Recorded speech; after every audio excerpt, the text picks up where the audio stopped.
So this is the memories, or the currency of life is memories. Uh, there's a guy named George Lee Mallory, who's a mountaineer.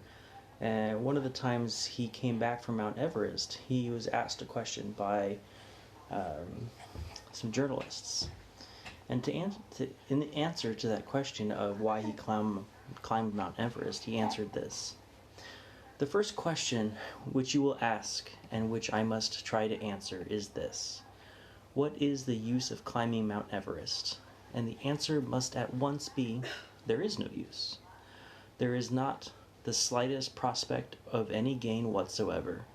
Oh, we may learn a little bit about the behavior of the human body at high altitudes, possibly used by medical men, and that may observe some account of the purposes of aviation. But otherwise nothing will come of it. We shall not bring back a single bit of gold or silver, nor a gem, nor coal or iron. We shall not find a single foot of earth that can be planted with crops to raise food.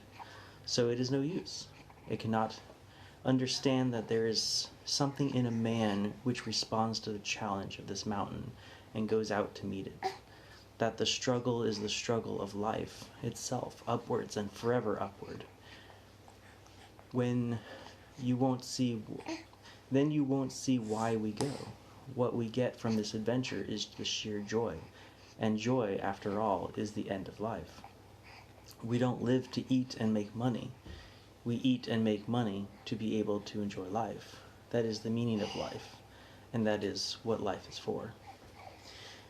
This is such a poignant comment, I think. We get so caught up in the desire of, acquiring and, spending money to acquire things, and then those things end up owning us, and then we have to work just to support those things rather than actually just straight up living.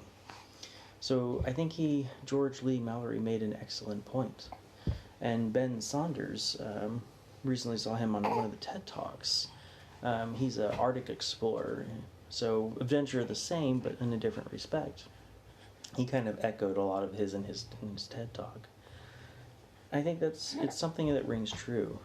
Those who have this kind of calling of longing of something, we call it the wandering spirit, from Carl Sagan. And I think there's just something really rings true in that. And it doesn't have to be exotic travel. It could be just adventuring outside your front door, meeting the unknown. There's always stuff that goes wrong in travel, but that's kind of the fun of it, right? Overcoming, experiencing, meeting new people, trying new foods.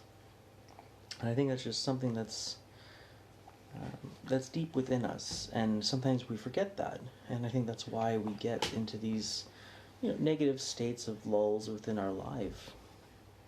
So I just want to leave that with you today, and I got a couple gift certificates I could give out to people for those who would like to travel more. If you would like one, reach out to me. Otherwise, we'll see you guys tomorrow.